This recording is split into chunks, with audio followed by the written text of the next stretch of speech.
Hey everyone, I'm Ryan Scott, character design lead for VALORANT. With the launch of our newest agent, Killjoy, I kind of wanted to sit down and go over the hows and whys of character design and what adding a new agent to a game like VALORANT looks like and what we're trying to achieve in terms of gameplay. There might be this misconception of some perfect idea as the formula for a winning agent here, but we really think, and through our experience, it's about focus, goals, and a mindset that we like to think of as extreme intentionality.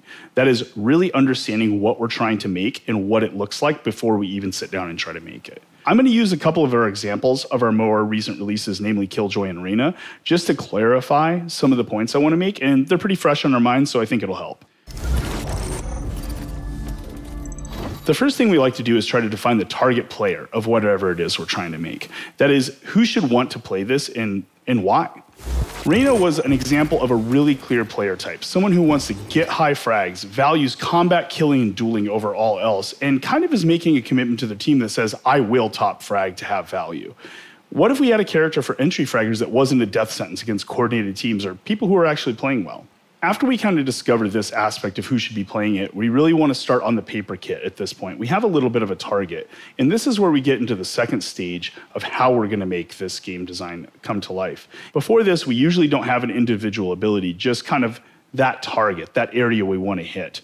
This starts our ability of turning that target into gameplay, and this is where some of the things that are not just about the player experience come online, including the roster impact.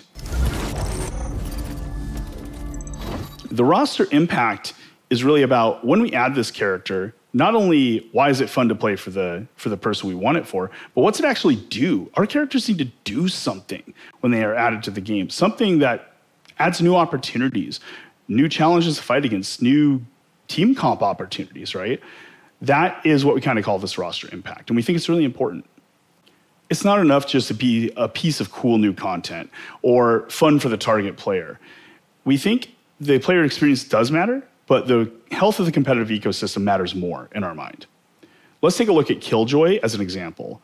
We wanted to contrast her with other Sentinels, Sage and Cypher namely. Sage is awesome at stuffing rushes and preventing five-mans from barreling down the lane and just taking over the site. She buys a lot of time, runs the clock down. She has a really clear and crisp identity in that. Cypher, on the other hand, is really about wide map control, defensive reconnaissance, and basically putting up stuff so you don't have to put people in those areas to defend them. Killjoy, to contrast with that, is about hunkering down, fortifying, and creating risk within a zone. And that risk, if not managed correctly, turning into kills for Killjoy and or her team. This, we think, is a lot different in how you'll use this kind of character, even though it's a Sentinel. Setting up a turret or a nanoswarm on its own without being around to capitalize on them doesn't really do a whole hell of a lot.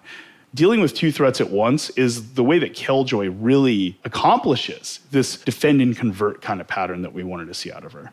One of the other things we ask is what kind of other tactical tools should the agent have alongside their identity? You know, in a game like this, we need a lot of things like vision blocking, a lot of things like breaking utility to kind of round out characters. You need a lot of this stuff on the team, and if only one or two characters has it, they're going to be must-picks every game. Reyna has some of this in her Leer ability. Even though she is about these top frags, she is about popping off and resetting. The Leer ability gives her some breaking utility that for her or her team, she can still have some angle value within the game and make sure that she isn't so reliant on these other non-tactical angle-style tools that she might not ever be used at all. Everything I said, though, is still just a thesis. So we have to prototype and test and answer if the kind of player we think likes this agent actually likes this agent. It's okay if players who don't like this agent are people who aren't in the target audience. You know, people who really like Sage for her defensive ability or her support capabilities probably aren't super thrilled about Reyna. They're very different audiences, and that's okay. We think that's sometimes even means it's being successful. Killjoy is a classic pitch. She's for people who want to defend and be there and defend herself and her zone with her tools. She doesn't want to just stall attackers. She wants to kill them. She wants to make a plan. She wants to have people walking on eggshells to not make a mistake, and she wants to set that whole thing up. The pitch here is really classic. We see it in a lot of different types of games. The challenge was translating it into the tactical loop for us. Reyna, on the other hand, tries to fill the high frags and entry play style by ensuring every single fight is even. You can't trade her, she'll get away with a dismiss. You can't wear her down over multiple fights, she'll heal the full each time.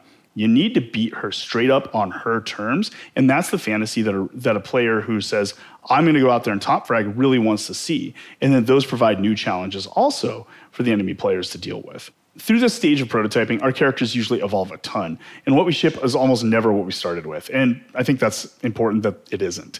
You're never right the first time, really.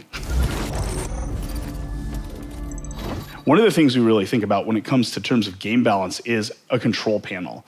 This is sort of shorthand for the tuning levers that would be available if I'm honest, when stuff is either overtuned or underperforming. This ensures that if character becomes OP or butt tier in some way, we can adjust without having to change the entire identity of the character to resolve it. Changing a character identity sucks and is something we want to use only as a last resort if all of our tuning levers work. So we want to make sure we spend a lot of time on the beginning of the character's life cycle and go, how would we tune this thing if our assumptions, and again, when our assumptions are probably wrong about how balanced this is.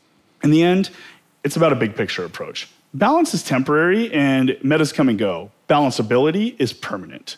Reyna has a really good example of this because we've built a bunch of tuning levers in, both generally, but specifically for her. One of her risks is to be too binary by needing kills to activate two of her abilities. This is where Lear really comes into play for her. Lear is a reliable baseline ability that has a lot of value and is stronger than a lot of abilities that are like it. And that lets her anchor that value into an ability that might be a little stronger on average, but since it's anchoring out the rest of the kit, we consider the whole kit as the balance point, not each individual ability by ability.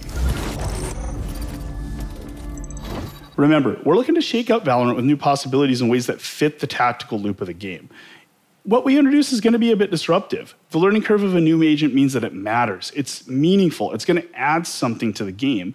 And we think that's a lot better that we might have a bit of a learning curve, or it might be frustrating to learn how to play against, than it is that you go, why did we even add this thing at all? Why does this thing even matter? We want to set our own expectations within our roster and our game, ones that will likely be spicy or feel maybe really inappropriate inside of another tactical shooter. The tactical loop is our foundation, but it is the start of our journey, not the end. Things like dashing reactively, healing after a fight, even classic stuff like blocking vision, are things that provide exceptions to the tactical loop, the things that provide value. We use these things in sparse, limited doses or with strong constraints on them to make sure that when you can do them, it's not just about being able to do something cool, it's about allowing new strategies, new opportunities, and new possibilities for the game. We hope to be doing this for a really long time, and we're excited to be doing it together alongside of all you, and we'll be listening and adjusting as we go forward. Today is just the start, not even close to the end, and I hope to see you all the way there. Thanks.